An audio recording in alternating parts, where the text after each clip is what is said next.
I'm Joshua Brewer. Are you an estet addicted to writing too many tests? Well, this session is for you. Don't write a lot of tests. I'm here to tell you about how you might be doing better by doing a little bit less. So, uh, I'm Joshua Brewer. Let me introduce myself. I'm Joshua Brewer. I am a career estet. I've been doing it for so long that I remember when I first started, automation was like this weird kind of extra credit thing that a lot of companies didn't really have an appetite for, and the value hadn't quite been realized. But at that first job, we were supporting around 3,600 Selenium tests that were running on a nightly cadence. And then my next job, we were supporting around 1,000 mix of Selenium and Cypress tests that were also a mix of it was just the beginning of CI/CD, but a lot of it was kind of still being run synchronously. And I am now the only estet at the New York Times Wirecutter, and it has forced me to kind of think differently about testing in CI/CD. And I think my topic today is something that scales well if you're solo, but also if you're a small team or a larger org. And also, like, my presentation today won't be overly technical. I hope that you just walk away with some good takeaways and maybe internalize some concepts. If you don't know what the Wirecutter is, we're the New York Times's product recommendation service. So here you can see me in this photograph. I am using our Wirecutter pick trekking poles and hiking boots, and I can vouch that these are excellent purchases that have served me well on many hikes. And if you are not on trekking poles yet and you hike, I highly recommend it. Your knees will thank you, and then you will in turn thank me. What are my credentials? I am 5'10", and I recently measured closer to 5'9", but I think it was a fluke. Something's wrong with that.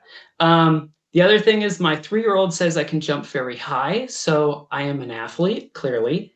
And I'm a true developer at heart. So what do I mean with that? As a junior developer, I once physically powered off our production server when I was trying to exit an RDP session, and I was driving home on a Friday before anybody noticed.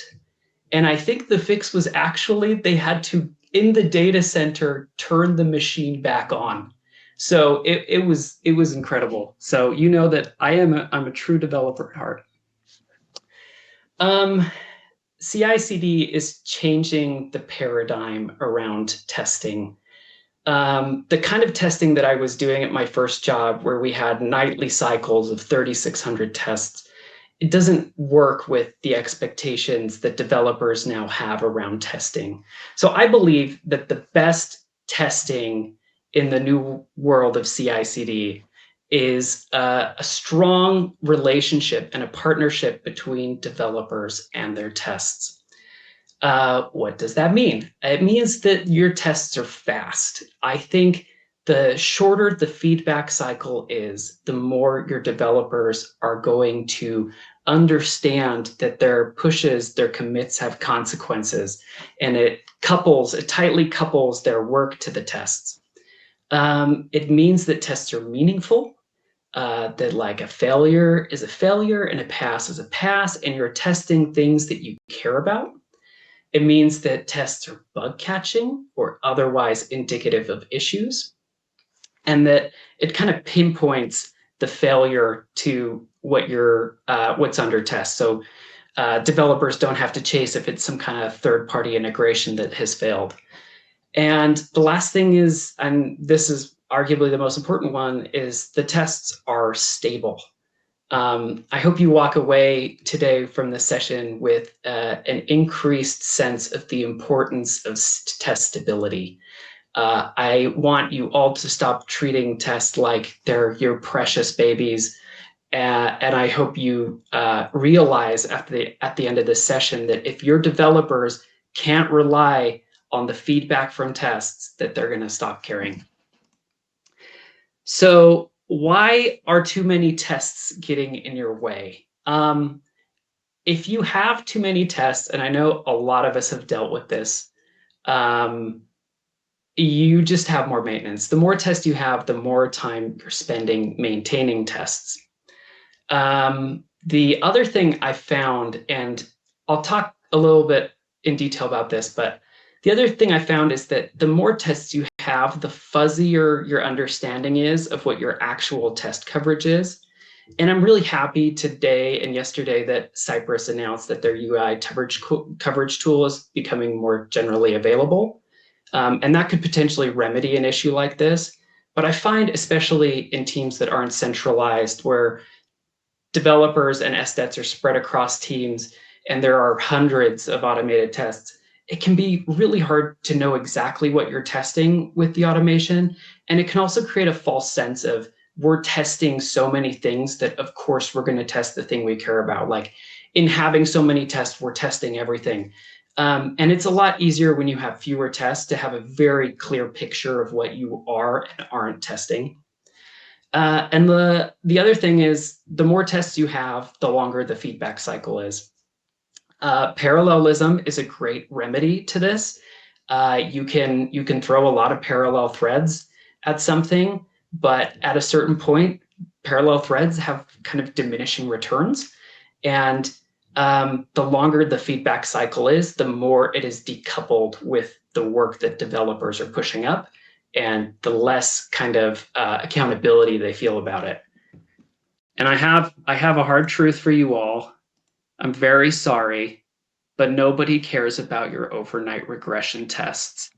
I'm very sorry. This is hard news, and it breaks my heart to tell you this, but in today's modern development cycles, this is just not a testing paradigm that is going to work. There's obvious exceptions, right? There are exceptions to this, but speaking generally, if your development cycle relies on an overnight regression test to run, it's either a stifling development pattern that developers will be frustrated with and they'll resent your tests, or the test results will come if they run after the code is out, then it's too late, right? I'm sorry. This is hard news. So one of the concepts I want you folks to walk away with is this idea of test fidelity. Test fidelity is the degree to which developers and testers can depend on the results of your tests. So I'm from the New York Times, and so I have to do a newspaper analogy here. If we want our readers at the New York Times to care about the news we print, we need to foster trust between us and our readers, right? If the readers don't trust what we print, if our reporting is unreliable, then we will lose subscribers and people will stop turning to us as a source of news.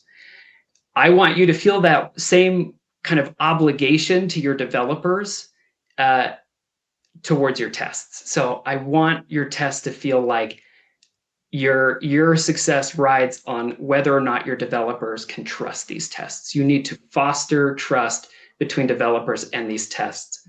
So just going to run through some things that your test should have. They should be meaningful. Are they meaningful? When it passes, is it a pass? Have you tested the negative? Like, does it fail when it should? And does it fail when does it pass when it should? Fail means a fail. If developers start sensing that your tests are breaking all the time because of flakiness or some kind of maintenance related failures, then they're going to stop thinking that their changes are the root cause of these things. The other thing is, failures need to be bug catching. I hope that when your tests fail, it's like because of a bug and not some other maintenance issue. And then I mentioned this earlier, but we don't want developers wasting cycles kind of chasing down what exactly failed. So you want your test to be as narrow as possible, so that if some kind of third-party service or one service along the workflow fails, that they're not wasting time kind of chasing which of the many things along the path failed. Along with the concept of test fidelity, I want you to internalize the concept of failure fatigue. Developers who are taught to look at the results of automated tests and care about them will quickly lose interest if they're experiencing failure fatigue. We're all familiar with the concept of email fatigue. If you've been subscribed to some kind of article in your company wiki that keeps getting edited, and maybe you cared at first, but eventually you stop paying attention and then you just start deleting all those emails because you don't care anymore. That same thing will happen to your developers if failures become commonplace in some way. So let me ask you some questions. Have you heard this before? Have you heard somebody say, or yourself even, oh, this test always fails in staging or in the dev environment? Have you ever heard anybody say, oh, it's normal for a few tests to fail here and there? This is a really slippery slope, and I think erodes the test fidelity of your test suite. And if you do if this kind of mindset sets in at your organization, your developers will stop caring and stop looking. And it's dangerous beyond developers not just caring, because let's say you have one test that always fails in staging, or you have a threshold of accepted failures, right? You're like, oh, it's normal for one or two tests to fail. What you're then doing is creating this illusion that the product has been tested, the commit has been pushed up and it's been tested, when in reality, you're obfuscating actual failures. So please, please, please understand that if not only will the developer stop caring if failure fatigue sets in, but also you're allowing bugs to pass through this like acceptable failure quota. And I really hope that this is something you folks internalize, as this is very important. The cure to this is to write fewer tests. Of course, there's other things you can do, but I'm going to focus on writing fewer tests, and I'll make the case for it. I have found that writing a lot of tests is a great way to feel busy as an SDET without meaningfully improving quality. So if sometimes we're looking for something to do, or we want to feel productive, or we feel good with the number going up of automated tests, sometimes it is really easy to default to just writing more tests. And I'm here to tell you today that this isn't going to accomplish your goals of having better quality if there is not a high degree of test fidelity, and failure fatigue is already high. So if your developers already don't care about the results of your test and you're adding more tests, you're not making anything better. So consider writing fewer tests. Realize that your tests are only as good as your developers can trust them. Realizing that writing more tests when developers are experiencing failure fatigue will only add to test maintenance and even more tests being ignored. And I encourage you all to not be a test hoarder. It can be really easy to think about the time you've invested in your tests and never want to let go, but please don't be a test hoarder. Here are some things you can do instead. Say no to automating infinite permutations of low impact tests. This is where it starts. You can say no to automating tests that don't add value, right? I know that like, oh, I could do this program programmatically and write a bunch of tests. I encourage you, if it's a low impact test, don't do it. Just say no and focus on other things. Focus on eliminating test flake. My favorite feature in Cypress Cloud by far is the flaky test feature. It is a fantastic feature, and use it. Go find out who your culprits are. And then we'll get to the next part about what to do with your culprits. Focus on building and hardening a lean and mean CI test suite. If you have so many tests that your feedback cycle would be so long that your developers would stop caring, considering pruning it or focusing it on application or service specific test suites. So consider not running everything, but only the tests that you care about. And I want to leave you all with a takeaway. Delete your bad tests. Do it now. when you sign on to work tomorrow or this afternoon or whenever, go home and delete your bad test. Do it now. I can hear you saying, Joshua, I will put a dot skip on it. I'm telling you now, don't do that. Go and delete the bad test. Oh, but Joshua, I can put a to do fix this label. I'll just put a comment above it and everyone will know I'll fix it later. I encourage you, don't do that. Just delete the test. There's a number of reasons why your flaky tests or your bad tests are failing. And you need to understand that if it's causing if it's eroding test fidelity and causing failure fatigue, you're doing your organization a disservice by clinging on to these tests. And often, if a test is flaky, there's usually something wrong with the test design to begin with, and it's better to start from scratch. Or it just wasn't a good candidate for automation to begin with. So go home, delete your bad tests. You can, if it's really important, you can start from scratch. And if it's deleted, you can go look at its grave in the commit history and eulogize its passing that way.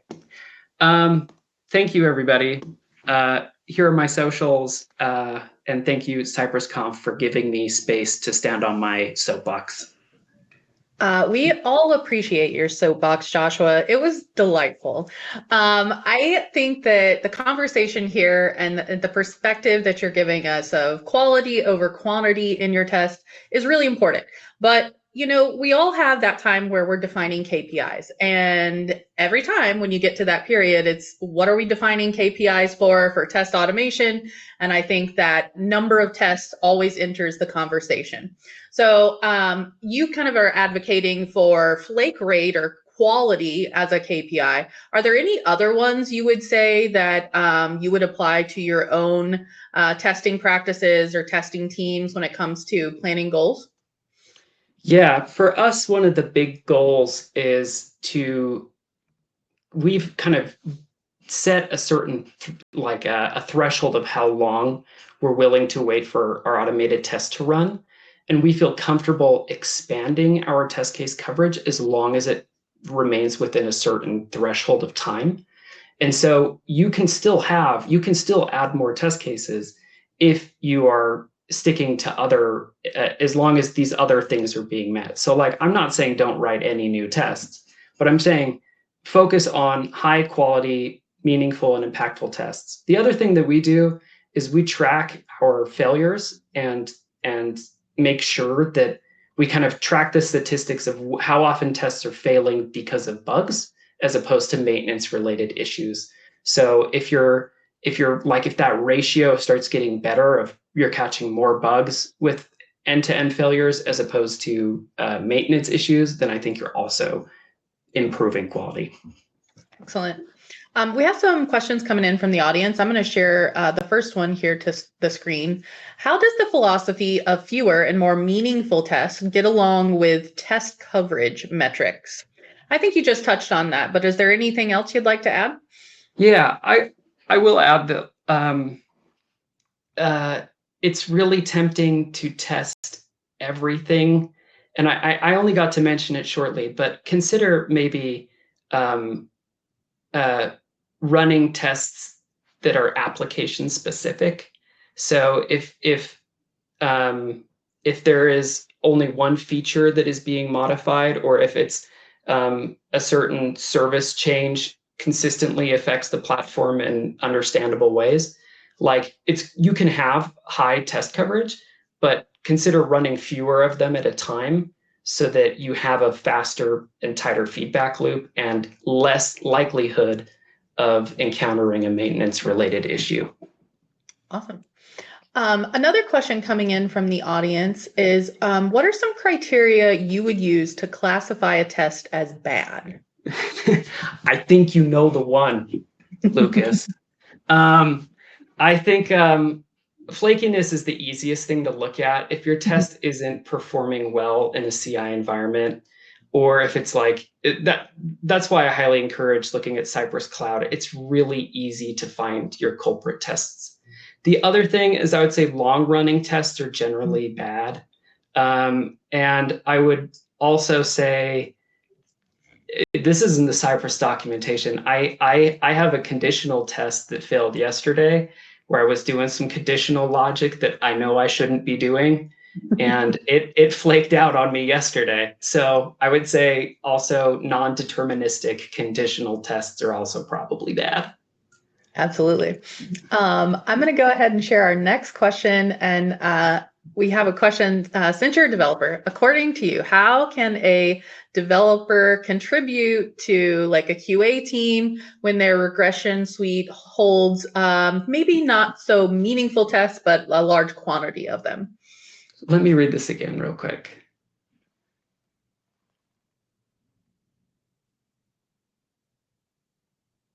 Yeah, that's tricky. I think I really depend on my manual QA counterparts as an SDET to do this kind of meaningful analysis for me. I'm not incapable of it, but I definitely depend on the analysis expertise of QA analysts. So I think it's worthwhile to take the time to refine your regression suite, and I encourage you to do that. Another question we have from the audience is, do you recognize the inverted pyramid for testing? Oh, this is interesting. I think hypothetically, I'm in favor of, like, I think the testing pyramid where unit tests are on the bottom and component tests and so forth. I love that idea. I just haven't. It's a really hard thing. I just haven't seen it in practice enough. And I think the inverted pyramid, if I'm understanding it correctly, is saying that, like, oh, end-to-end tests, by nature of them being end-to-end, cover a lot of underlying stuff. I think as long as your end-to-end tests are very reliable, you can depend on them. But I don't know. It's hard. I love the idea of the kind of the traditional testing pyramid, but it's hard to come by in practice. Very true. Very true. I'm going to go ahead and share our next question. What would you suggest in this situation? Would you suggest more complex tests that cover like one flow, an entire specific scenario, or would you encourage breaking those down into multiple tests? Definitely break it down into multiple tests, and I'll tell you why. I talked in the Test Fidelity section about how we don't want developers chasing, going on a wild goose chase, trying to figure out which intermediate step was the cause of failure. If you have a long running test, there's a good chance that there's multiple services under test. And if it fails somewhere along the chain, it's not clear in the feedback immediately what went wrong along the way, especially if it's a developer who's not used to looking at like the stack trace and figuring out what assertion failed along the way. So I definitely encourage people to split them into fewer tests when possible. I get that sometimes you can't, but as much as possible, you want them to be very narrowly scoped, I think. They're just be less flaky too. It's great. All right. That is all the questions we have time for, folks. Joshua, thank you so much. Your expertise here and the humor that you brought to this talk and some hard truths that I think we all needed to hear